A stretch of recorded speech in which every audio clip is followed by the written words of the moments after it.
Hi friends, we are using electricity in our homes and offices every day.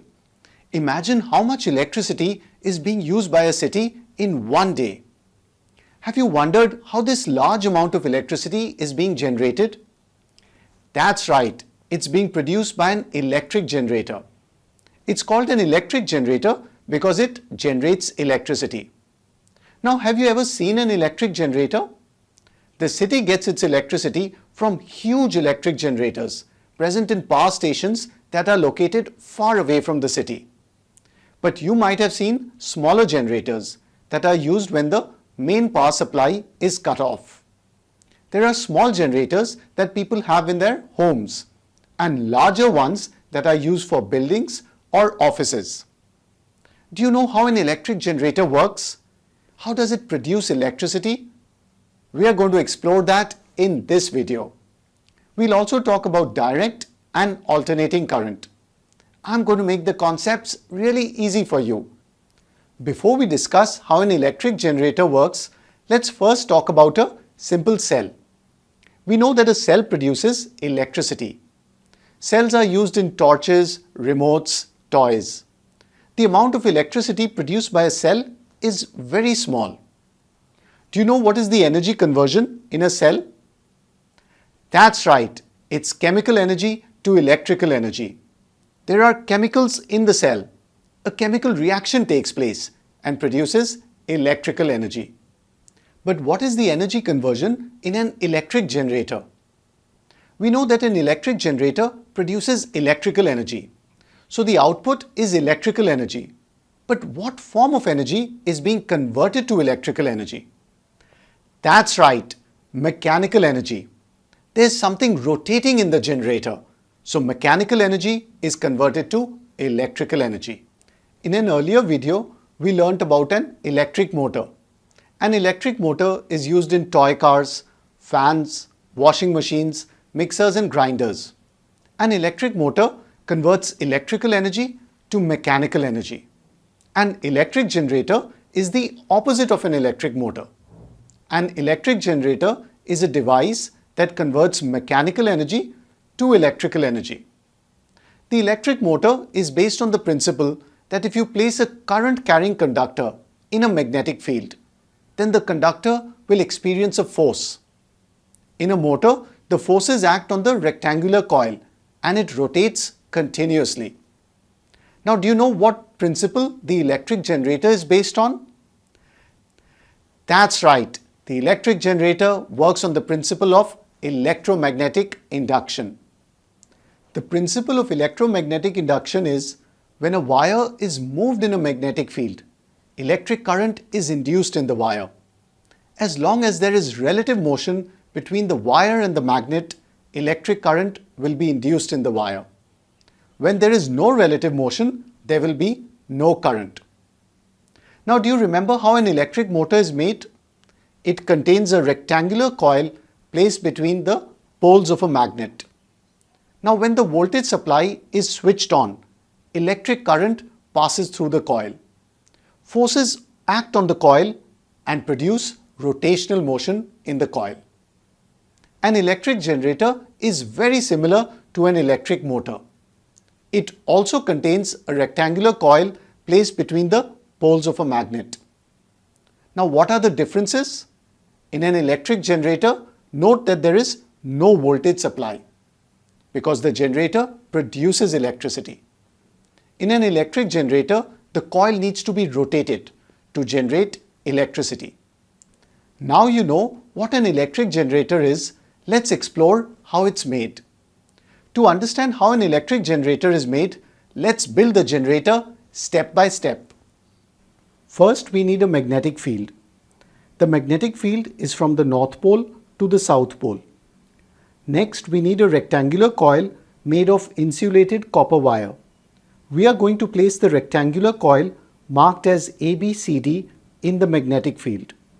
The rectangular coil can be rotated by an axle that is fixed to it. The two ends A and D of the rectangular coil are connected to two circular pieces of copper metal called slip rings R1 and R2. The slip rings R1 and R2 rotate with the coil.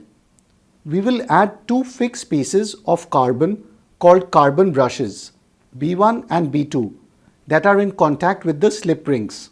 Note that the slip rings will rotate, but the carbon brushes are fixed. The induced current can flow out of the carbon brushes into the wires. Now that we know how an electric generator is made, let's analyze how it works. Let's say that the generator coil ABCD is initially in a horizontal position as shown here. Now the coil will be rotated in a clockwise direction like this between the poles of the magnet. At this moment, the side AB of the coil is moving up and the side CD of the coil is moving down. Let's first focus on the side AB, which is moving up. By the principle of electromagnetic induction, a current will be induced in the wire AB, since the wire is moving in a magnetic field. How can we find the direction of the induced current? That's right, using Fleming's right-hand rule. In Fleming's right-hand rule, keep these three fingers at right angles, 90-degree angle to each other. The forefinger represents the direction of the magnetic field. It's easy to remember. F for forefinger, F for field. The thumb represents the direction of motion. And the center finger represents the direction of the induced current. You can remember it as C for center finger, C for current. Now I want you to use Fleming's right-hand rule and try to find the direction of the induced current in the wire AB. Come on, try to twist and turn your right hand and tell me what is the direction of the induced current in the wire AB. That's right, the induced current in the wire AB will flow from A to B. Let's take a closer look. The magnetic field is from north to south. Align your forefinger in the direction of the magnetic field. Since the wire is moving upwards, the thumb will point upwards. And now the forefinger will give you the direction of the induced current. Now let's see what will be the direction of the induced current in the wire CD. Again, let's apply Fleming's right-hand rule. First, align your forefinger in the direction of the magnetic field. Now, since the wire is moving downwards, the thumb will point in the downwards direction. And so now the forefinger gives you the direction of the induced current. What will be the induced current in the wires BC and AD? That's right, no current will be induced in the wires BC and AD because these wires are along the magnetic field lines. As you can see, the current in the coil flows along the direction ABCD. Now let's see what will be the direction of the current in the external circuit, that is in the galvanometer here. Since the current in the coil flows in the direction ABCD, the current will flow out of brush B2 and into brush B1 as shown here. This will cause a deflection in the galvanometer. Now let's take a look what will happen after half revolution of the coil. After half revolution, the sides AB and CD of the coil will exchange their positions as shown here. The coil is rotating in the clockwise direction. Now side AB is moving down and side CD is moving up. Again, we can use Fleming's right-hand rule to find the direction of the induced current. For side AB, the induced current flows from B to A. The current direction is downwards. Side CD also had a downward current when it was on the right side, since the wire on the right is moving downwards. Similarly, if you use Fleming's right-hand rule for side CD, the induced current flows from D to C. What is the direction of the current in the external circuit? That is in the galvanometer. That's right, the current flows from brush B1 to brush B2. Did you notice that the direction of the current in the external circuit changes after half a revolution of the coil? First, the direction of the current was from brush B2 to B1. And now the direction of the current is from brush B1 to B2. The galvanometer first points in one direction and then points in the opposite direction. After one complete revolution, when the side AB comes back to the left side, the current will again switch direction and will flow from brush B2 to B1. The current keeps switching direction after every half revolution of the coil. Do you know what this current is known as? That's right, alternating current, or AC in short. And this is called an AC generator since it is generating an alternating current. Unlike alternating current, direct current flows only in one direction. Direct current flows in a single direction. But alternating current continuously keeps switching its direction. If you consider one direction of the alternating current as positive, the opposite direction will be negative. Now if we plot the alternating current from an AC generator, it will look something like this. The graph has a sinusoidal shape, the shape of a sine graph. Initially, the current is 0 and then it increases to a maximum value and then decreases to 0. Then the current goes in the opposite direction as shown here and reaches its minimum or most negative value. And then again it goes back to 0. And this cycle keeps on repeating as the coil keeps on rotating. The frequency of alternating current in India is 50 Hz. The generator coil is rotated at a rate of 50 revolutions per second. Now can you calculate how many times the current changes its direction in 1 second? That's right. The correct answer is the current changes its direction 100 times in 1 second. Let's analyze why. One revolution of the coil is represented by one cycle on the sine graph. If we shift the starting point, then this is also one cycle. As you can see in this cycle, the current goes from positive to negative and then from negative to positive. In one cycle, that is in one revolution, the current changes its direction 2 times. The coil is rotating at 50 revolutions per second. So in 1 second, there are 50 revolutions of the coil. This means that the current changes its direction 50 into 2, 100 times in 1 second.